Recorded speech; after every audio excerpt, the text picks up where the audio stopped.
मुंबईत आरएसएसच्या पोस्टरवरून शिवसेना उद्धव बाळासाहेब ठाकरे गटाचे नेते तथा आमदार आदित्य ठाकरे यांनी प्रश्न उपस्थित केलाय। लाठीचार्ज झाला तेव्हा आरएसएस कुठे होते असा सवाल त्यांनी उपस्थित करत या विषयावर प्रतिक्रिया दिली आहे।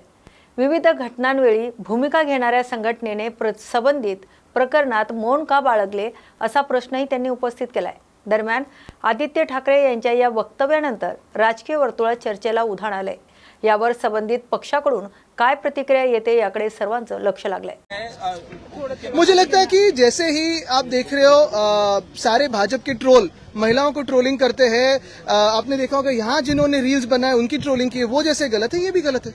और आज फैसला आने वाला है सिंबल को लेकर, मतलब आज फैसला आएगा तो शिवसेना बहुत ही अच्छा होगा। लेकिन यही बात है कि ये जो हमारी हियरिंग है या जो हमारी केस है पिछले 4 साल से प्रलंबित है। हमारे बाद एनसीपी को तोड़ा गया, टीएमसी को तोड़ा गया, आम आदमी पार्टी को तोड़ा गया। और ये क्यों कर रहे हैं? क्योंकि इनको जो 2/3 मेजोरिटी चाहिए लोकसभा में, वो करने की इनकी कोशिश है।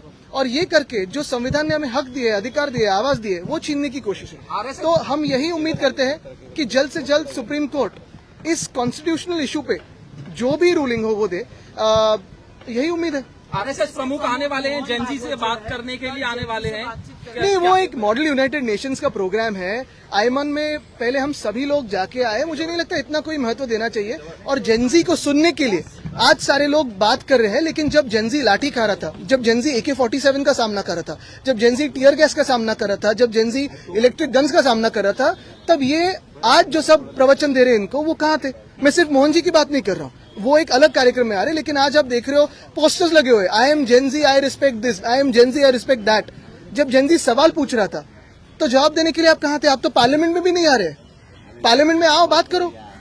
राहुल गांधी ने सवाल उठाया है कि जो शिक्षा प्रणाली है उस पे बीजेपी और आरएसएस अपना कब्जा जमा रही है। हर राज्य में अलग अलग भाषा है, तमिलनाडु में अलग भाषा है। बिल्कुल, जो शिक्षा प्रणाली है अगर आप देखें तो पूरे देश भर में खुद के वीसीस कहीं क्वालिफाइड है, कहीं अनक्वालिफाइड है, उनको बिठाया है। अगर आप देखें तो कल परसों में प्रशांत किशोर की जो भी जीत हुई है, वहां भी यही भावना थी कि जो वहां के मुख्यमंत्री है उनके खिलाफ ये वोट था। शिक्षा प्रणाली ये बदलनी जरूरी है। NEP 2020 में आई, कहाँ इम्प्लीमेंट हुई, कैसे इम्प्लीमेंट हुई, अभी तक किसी को पता नहीं है। लेकिन शिक्षा प्रणाली बदलने के बाद क्या जॉब्स क्रिएशन हो रहा है? क्या एम्प्लॉयमेंट क्रिएट हो रहा है? अगर आप देखिए तो अगले 10 साल में पूरी दुनिया भर में 1.2 बिलियन लोग ऐसे हैं जो 18 साल के आगे यानी उस उम्र में आएंगे, जो वर्किंग पॉपुलेशन होगा। और फिर आप लगभग सिर्फ 40 करोड़ लोगों के लिए जॉब अपॉर्चुनिटी पूरी दुनिया भर में रहेगी। तो ये क्या आप सोच रहे हो? कुछ अलग सोच रहे हो कि नहीं सोच रहे हो? शिक्षा प्रणाली बदलनी जरूरी है। लेकिन भाजपा ये चाहती है कि आप शिक्षा से दूर रहो, आप जॉब से दूर रहो, और जो भी वो डोल्स देती है, फ्री राशन हो या उस पर निर्भर रहे और भाजपा को थैंक यू कहते रहे। राहुल गांधी का बयान आया। ओवैसी इन्होंने ट्वीट करते हुए कहा है कि अगर अयोध्या राम मंदिर में चंदा दिया गया है तो उसकी रिसिप्ट जो है वो जो दुनिया के सामने आई है। ये सारे आरोप झूठे हैं। मुझे लगता है कि सबसे बात यही है, पहली बात यही है कि दुनिया भर में सारे हिंदू यही पूछ रहे हैं कि अयोध्या में जो चंदा चोरी हुए वो भाजपा क्यों नहीं कहते कुछ उस पर? अनिल मिश्रा को किसने अपॉइंट किया? चंपत राय को किसने अपॉइंट किया? यही तो सारे दुनिया भर के हिंदू पूछ रहे हैं। 4 महीने से मरम्मत चल रही है।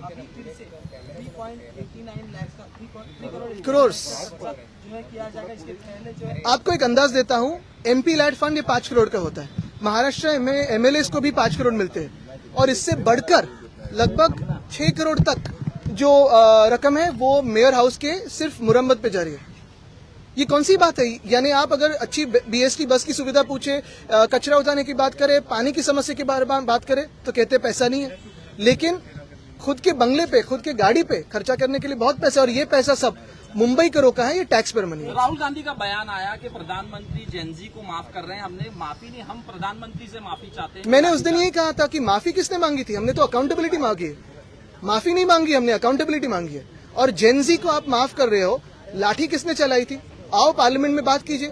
टीयर गॅस किसने चलाया था, AK-47 किसने चलाया था, बात कीजिए पार्लियामेंट में। आदित्यजी, एक शेवटचा प्रश्न, पर्यावरण हा तुमच्या जवळचा विषय आहे, अमित ठाकरे असतील तुमच्या जवळचा विषय, तुम्ही स्वतः जीव चौपाटीसाठी काही मोहीम राबवणार आहात, राबवणार असतील तर केव्हा राबवणार? मला वाटतं एक पहिली गोष्ट हीच आहे की आपल्या मुंबईच्या सगळ्याच चौपाट्यांवर आपण पाहत असाल कचरा हा खूप मोठ्या संख्येत येतो।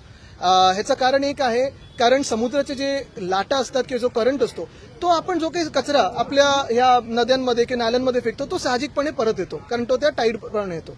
पण जेवढे लोक मुंबई महानगरपालिकेने पेपरवर एम्प्लॉय केलेले आहेत, स्वच्छतेसाठी असेल, साफसफाईसाठी असेल, ते खरोखर तिथे ड्युटीवर असतात का? आता आपल्याला माहिती आहे, अफरोज शाह जे माझे मित्र आहेत, ते गेले जवळपास 10-12 वर्ष दररोज तिथे जातात. वर्सोवा असेल, ज्यू असेल, त्यांनी ती मोहीम राबवली. अक्सा बीचला कधी कधी आता ते डोंगरांमध्ये, खोऱ्यांमध्ये जातात, तिकडे देखील गावांना कचऱ्याची विल्हेवाट कशी लावायची ह्याचं ट्रेनिंग देत असतात. पण हे सगळं जर एक अफरोज शाह करू शकतात, त्यांचे व्हॉलंटियर्स करू शकतात, तर मग सरकार किंवा बीएमसी का नाही करत? बरं, पेपरवर जर तुम्ही माहिती काढली तर तिथे तेवढी लोक दिसतील, पण हे कॉन्ट्रॅक्टर कोण आहेत जे 60 लोक दाखवतात आणि 2 लोक ठेवतात? ते 2 लोक बिचारे काय करू शकणार आहेत? कचरा साफ करू शकणार आहेत का? कचरा हा येत राहणार, तिथे क्रॅश बूम बॅरियर तुम्ही लावू नाही शकत, कारण समुद्राच्या लाटा तेवढ्या महत्वाच्या आणि जोरात असतात. पण हा कचरा आल्यानंतर तुम्ही स्वच्छता मोहीम चालवताय का? हा मोठा प्रश्न आहे आणि तिथे महापौरांचं लक्ष नाहीये. कदाचित आता मी बोलल्यानंतर तुम्ही ही मोहीम चालवल्यानंतर जाऊन फोटो काढून येतील, पण पुढे काय? मार्ग मोकळा झालेला आहे, तुम्ही या संदर्भात त्याच्यात आम्ही वारंवार वायरलेस असेल किंवा HFR असेल, हाय फ्रिक्वेन्सी रेडिओ, मग ते दहिसरकडे असेल, ह्या 2 विषयावर आम्ही विषय मांडलेला होता. काल ते नोटिफिकेशन निघालेलं आहे. अनेक नोटिफिकेशन या सरकारचे निघालेले आहेत. मी ह्या लढ्यात ज्यांनी सहभाग घेतला त्यांना सगळ्यांचं अभिनंदन करतो. पण नोटिफिकेशन पुढे कधी जाणार हा एक विषय. आणि दुसरं म्हणजे आपल्याला आठवत असेल, जुहू एअरपोर्टच्या बाजूला जी एक स्लम आहे, तिथे छोटं ते नगर आहे, तिथे 2017ला मुख्यमंत्र्यांनी जाऊन भाषण दिलेलं की तुमचं तिकडच्या तिकडे इनसिटू रिहॅबिलिटेशन आणि SRA करू. आता ते इनसिटू तिथे होणार आहे का हे देखील मुख्यमंत्र्यांनी सांगावं. हे विज्युअल्स